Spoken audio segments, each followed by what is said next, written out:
Oi, gente. Bom dia, tudo bem? Como é que vocês estão, pessoal? Eu espero que bem, gente. Eu espero que você esteja muito bem, né? Quando esse vídeo chegar até você, que você esteja bem, né? Gozando de saúde, paz, saúde mental, né? Então, pessoal, hoje eu vou falar sobre um vídeo que vocês estão pedindo, assim, né? Aqui no canal, né? É sobre surto psicótico, gente. Foi o problema que eu tive, né? Eu fui diagnosticada, tive depressão maior e com ela, gente, veio o surto, né?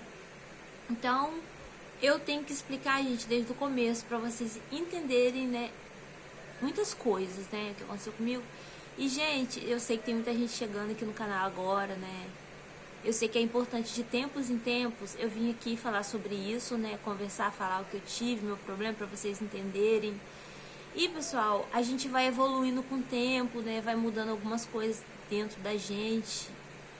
E eu acho importante eu passar pra você essa visão, né? Que eu tenho agora do problema que eu tive, né? Que eu tive, e às vezes eu tenho ainda uns episódios pequenos, mas eu tenho. Mas o Senhor é bom, gente, e graças a Deus isso passa, né? Então eu vou explicando aqui, vocês vão entender. Então, pessoal, sejam muito bem-vindos, né, aqui no canal. Todos vocês estão chegando agora também, sejam muito bem-vindos, pessoal, tá? Eu fico feliz, né, que o canalzinho tá crescendo, eu fico feliz. Então, gente, foi assim, ó, no ano de 2016, eu comecei com um episódio de... Tudo começou com a apatia, né? Eu tava passando por um processo de muita pressão psicológica na minha mente, né? Porque eu tava tendo muito aborrecimento no meu trabalho. Então, gente, a depressão, pessoal, eu vim a conhecer depois que eu tive depressão. Eu não sabia, eu não conhecia, eu não assistia vídeos no YouTube, gente, eu só ouvia louvores no YouTube, sabe? Eu tinha, né, no meu celular, tinha acesso, mas eu não usava, então eu não sabia. Eu não sabia de transtorno mental, eu não sabia de problema mental, psicológico, nada disso eu não sabia, né? Eu ouvia falar que às vezes a pessoa tinha depressão e tal, mas eu não sabia o que era, como era, não sabia nada disso. Mas depois que eu fui estudar, eu fui ver os vídeos de psiquiatra, né? E fui vivendo tudo aquilo, né, gente, que eu venho vivendo esse tempo todo, e eu aprendi muito com isso. E eu acredito também, pessoal, que o Senhor tem um propósito em todas as coisas, né? O Senhor, Ele tem um propósito, Ele tem uma obra na nossa vida que a gente não entende os mistérios de Deus, né? E eu acredito que eu tinha que passar por isso para me tornar a pessoa que eu sou hoje, sabe? Eu vou contando pra vocês, eu vou falando sobre a minha opinião durante o vídeo, né? Então, pessoal, eu tava passando por uma pressão muito psicológica no meu trabalho esse tempo. Talvez eu já teria que desenvolver a doença, talvez eu já teria uma coisa genética, porque é assim, né, a depressão ou é genética, né, pessoas da família já têm, aí a pessoa vai ter, ou traumas, né, que a pessoa vem obtendo no decorrer da vida, né, os médicos falam isso, os psiquiatras, eles falam que às vezes são traumas acumulados no decorrer da vida. Claro, eu passei muitos traumas, né, gente, mas enfim, nem vou falar aqui que isso não é, né, o objetivo do vídeo. Mas às vezes são traumas que a pessoa vem passando, vai acumulando, né? E acontece um gatilho e acontece a depressão. Ou é o meio que ela tá vivendo, o meio ali. Então eu não sei se eu já tinha que ter isso, e isso foi um gatilho, ou foi o meio que eu tava vivendo. Porque realmente o meio influenciou muito para que eu desencadeasse, na época, esse problema de depressão. Então, a gente começou assim, né? Eu fui ficando apática, né?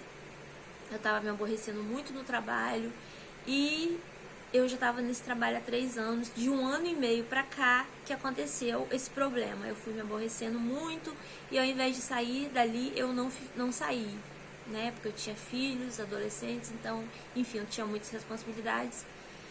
Então, eu não saí, eu fiquei ali. Então, isso contribuiu muito pra piorar minha saúde mental. Então eu fui tendo esses aborrecimentos e eu fui percebendo que o meu humor foi mudando. Gente, tá oscilando muito a luz aqui. Acho que melhorou agora. Gente, aí foi mudando o meu humor, né? Eu não era mais aquela pessoa alegre, eu não era mais aquela pessoa extrovertida, né? Eu sempre fui tímida, gente, mas ao mesmo tempo eu era feliz, sabe? Do meu jeito. Então, eu fui ficando apática. Apática é quando você não vai... Você percebe que você não vê sentido nas coisas, sabe? E muita distração, muito mais do que eu já tinha, porque eu já tinha uma distração, né? Como eu já falei aqui de TDAH, que depois eu vou gravar um vídeo sobre TDAH. Eu já tinha muita distração, né, nesse tempo. Só que eu não via aquilo como uma doença, porque eu também não sabia. Então, mas hoje eu vejo que eu tinha os sintomas, né? Então, tá vendo, gente? O autoconhecimento é muito bom por isso, né? A gente vai conhecendo as coisas, vai estudando e a gente vai tendo conhecimento, e isso é muito bom. Então, eu já tinha um déficit de atenção, mas aí, com isso, eu estava muito mais desatenta. Eu errava muito no meu trabalho. Errava não, gente, assim, eu ia fazer as coisas, mas eu tinha que fazer de novo, né? Porque o meu trabalho requeria muita minha atenção, gente.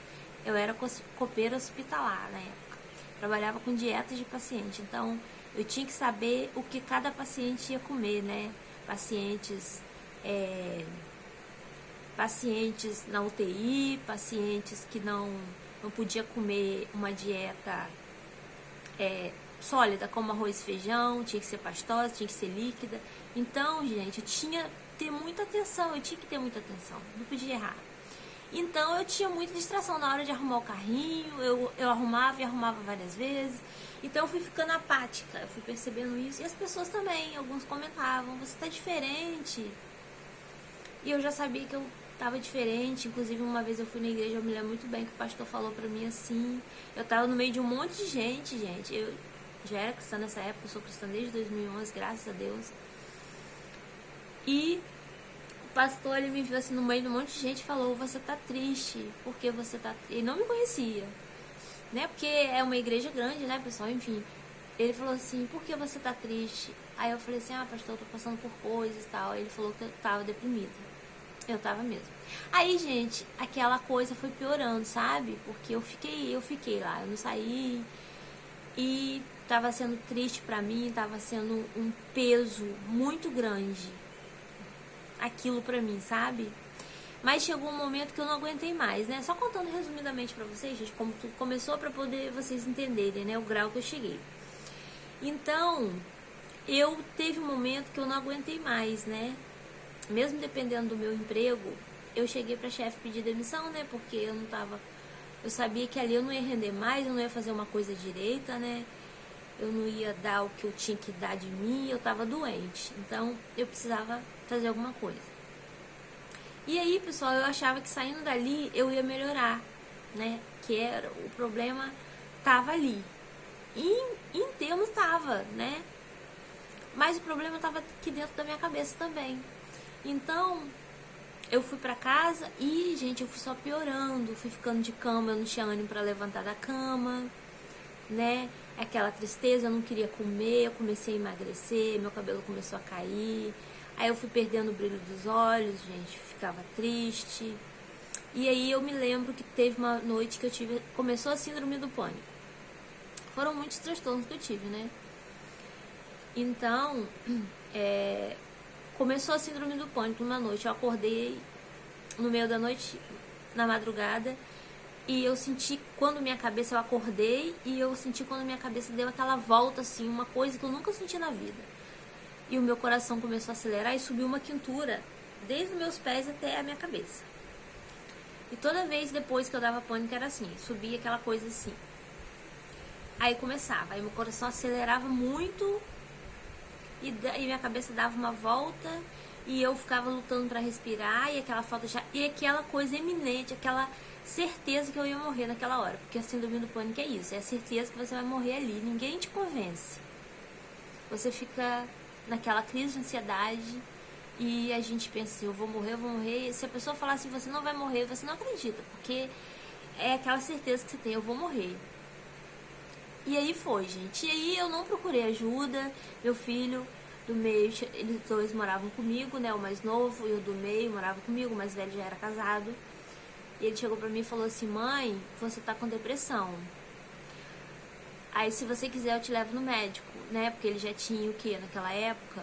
Acho que ele já tinha uns 18, não sei, 17, por aí, não sei. Mas ele falou: mãe, eu te levo no médico. Eu falei assim, aí eu não aceitei não, gente. Não aceitei. Não, que eu depressão? Não, eu sempre fui feliz. Como que eu vou ter depressão? Eu não sabia o que era depressão, gente. Como estou falando pra você, não tinha acesso. Então, e ele sempre assistindo, e ele me vendo piorando, e ele sempre assistindo. E aí foi só aumentando os sintomas. E ele falou assim: mãe, vamos no médico e tal. E aí, pessoal, eu lembro quando eu comecei a ficar em surto, né? Aí veio o surto. Primeiro foi a apatia, tristeza, pânico, e aí veio o surto, né? Eu acho por causa, talvez, da demora de procurar o tratamento. Talvez se eu tivesse parado aquele processo ali, eu não teria chegado ao surto, né? Porque você vê que primeiro antecederam, né, os sintomas e por último foi o surto. Então eu comecei a sentir, gente, o sintoma do surto, né? Que é o objetivo desse vídeo. É um gosto diferente na água. Pra mim tinha envenenado a água.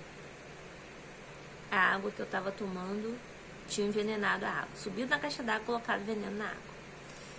Eu olhava pra uma aranha assim, eu achava estranho. Eu não via aquilo como uma coisa normal que eu vejo hoje. Ah, uma aranha ali descendo do teto. Não. Pra mim aquela aranha tinha me mordido, eu ia virar uma aranha.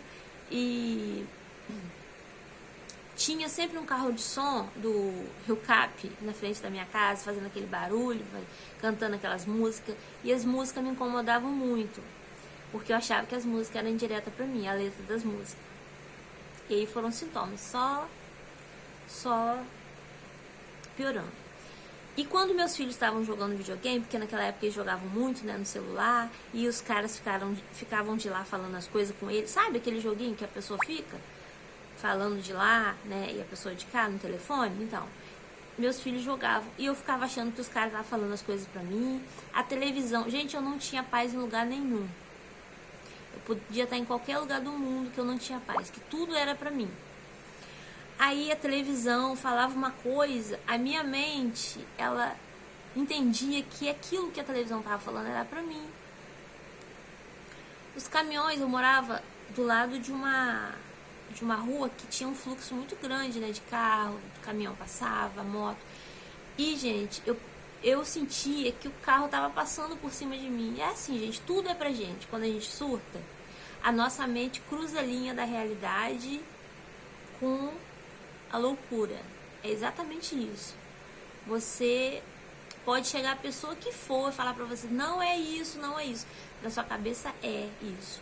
Você é aquilo ali, a pessoa tá te perseguindo. No telefone, quando alguém tava no telefone, tava falando de mim, tudo era pra mim. Se eu passasse eu saí muitas vezes sem condições mentais de sair, mas eu saí. Ia no centro pagar conta, com a minha mente totalmente perturbada, né, sem condições de atravessar uma rua. E o que acontecia? As roupas das pessoas, pessoal, aí começou já a mudar. Aí as roupas das pessoas tinham significado, sabe? Aquelas estampas de oncinha, blusa preta, branca, tudo tinha um significado pra mim. Na primeira vez que eu tive a síndrome do pânico, eu fui pro pronto-socorro, né? Porque achei que eu tava infartando. Fui 3 vezes pro pronto-socorro nessa época. E aí, lá tem aquelas plaquinhas, né? O nível de estado do paciente: vermelho, verde, amarelo. Então, eu levei aquilo ali pra rua, assim. Meu pensamento já levou. Então, quando eu vi alguém com blusa amarela, aquela pessoa estava sinalizando para mim que eu estava no estado mais ou menos. Quando eu vi alguém de blusa verde, eu tô bem. Quando eu vi uma blusa com alguém com a roupa vermelha, eu tô a ponto de ter um treco, eu vou morrer. Entendeu, gente? A sua mente é tudo pra você. Tudo pra você, tudo é você. Você tem mania de grandeza. É muito sintoma, gente. As placas. A gente passa nas placas, eu passava nas placas, via aquelas propagandas, era uma indireta pra mim. A cor dos carros. Você imagine, gente, a mentalidade de uma pessoa assim. E eu ainda saí de casa com isso tudo sozinha. Buscar um carro a me pegar, porque eu não tinha, né? Eu não tinha quase consciência nenhuma, sanidade mental normal nenhuma. E ainda inventei de ir um dia pegar um certificado, que eu tinha feito um curso, que eu não tinha pegado o certificado, porque no dia eu estava de plantão, então eu cismei de ir lá, né, na instituição de ensino, pegar o certificado e atravessar uma rodovia de mão dupla. Gente, eu não sei como que um caminhão não me pegou, um ônibus não me pegou naquele dia. Tinha até uma moça do meu lado. Eu acho que é tudo mão de Deus mesmo, sabe? Na minha vida eu vi muito a mão de Deus nesse processo meu, né? Então, pessoal, né, passou esse tempo, eu morava de aluguel e aí eu vim embora pra aqui, pra cidade onde eu moro hoje, que eu morava na cidade de Campos do Goytacazes, né, interior do Rio. Então eu não tinha condições de ficar lá, eu tava sem emprego, eu até arrumei outro emprego depois, que eu larguei esse. No dia do pessoal assinar minha carteira, eu saí, eu falei, não, eu não posso ficar, porque nesse emprego também eu vi que tudo era pra mim, então não tinha condições, sanidade mental de ficar naquele trabalho. Então eu saí e falei assim, acabou pra mim, nunca mais eu vou trabalhar, nunca mais eu vou ter, a vida pra mim acabou. Então eu saí da cidade e vim pra casa da minha mãe, né? Eu pedi abrigo na casa da minha mãe, pedi pro meu filho ligar, perguntar se a gente podia vir pra cá.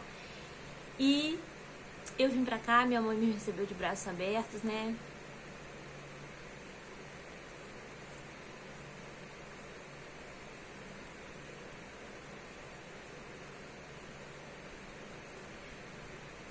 Ai, gente.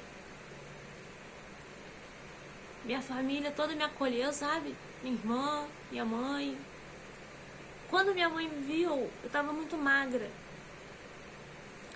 O meu cabelo tinha caído muito, sabe? E eu sempre, quando eu tava lá na cidade, eu vinha visitar minha mãe, né? Eu era bonita, né? Sempre vistosa, né? Modéstia à parte. Mas ela me vê daquele jeito, foi um choque pra ela. Quando ela me viu, foi difícil pra ela. Então, a minha família me acolheu muito, sabe? Minha mãe cuidou de mim. Eu fiquei 1 ano na cama, pessoal. 1 ano na cama. Então, vou voltar lá da onde, né? Porque a gente volta lá no passado e vê, né? O que a gente passou pra vocês verem. O que a gente passa é muito difícil. Mas aí, gente, a minha irmã, eu tive um acolhimento muito grande da minha família. Minha irmã, ela... Vocês têm ideia, gente? Porque eu fiquei de cama, eu não tinha condições nenhuma de me alimentar, de alimentar os meus filhos, sabe? Enfim, eu tive muito apoio da minha família. Então eu fiquei na casa da minha mãe. Nisso o tempo foi passando e os sintomas foram aumentando. Eu lembro quando eu cheguei ali no portão, uma vez eu sentei ali no portão, muitas pessoas vinham me visitar na minha casa, pessoas da igreja vinham orar por mim. Eu também visitei muitas igrejas. Ai, gente, esse vídeo vai ficar grande. Não sei se vai dar pra contar tudo nesse vídeo. Mas enfim, né? Que eu vou contando outras coisas aqui, né? Vocês sabem que eu não consigo fazer um vídeo pequeno. Mas eu lembro que eu sentei um dia ali na frente do portão da minha mãe, né? Tava sozinha em casa. Tinha uns urubu ali, ó, rodeando a casa. E eu pensei, como eu pensei que eu já tava morta, meus olhos, minha feição era de uma pessoa morta, eu pensei, poxa, esses urubu, eles estão aqui em cima porque eu já tô daquele jeito, sabe, gente? Olha só a cabeça da gente. Por isso que eles estão aqui em cima. Tudo você pensa que é pra você, gente. Aí eu vi uma pessoa no celular falando, ela tava falando de mim. É muita perturbação mental, gente. Uma pessoa com surto psicótico é muita perturbação mental. E ainda tinha os sintomas de depressão, né? Que era tristeza, todos os sintomas que a gente já sabe, né? Tristeza, Muitas vezes eu tive desejo de suicídio, mas graças a Deus, como eu sempre falo aqui pra vocês, né? Nesse momento eu pensava na palavra de Deus, né? Porque eu já conhecia a palavra de Deus. Então eu parava e prestava atenção, eu respirava, e nesse momento eu vi o que era de Deus e o que era do inimigo. E ele soprava na minha mente, ele falava na minha mente para eu tirar minha vida, mas eu falava, o Senhor não quer que eu faça isso porque Deus me deu a vida, eu não posso fazer isso. Então, gente, se você tá passando por isso, tenha paciência com você, sabe? Tenha paciência, tenha perseverança, espere o tempo do tratamento.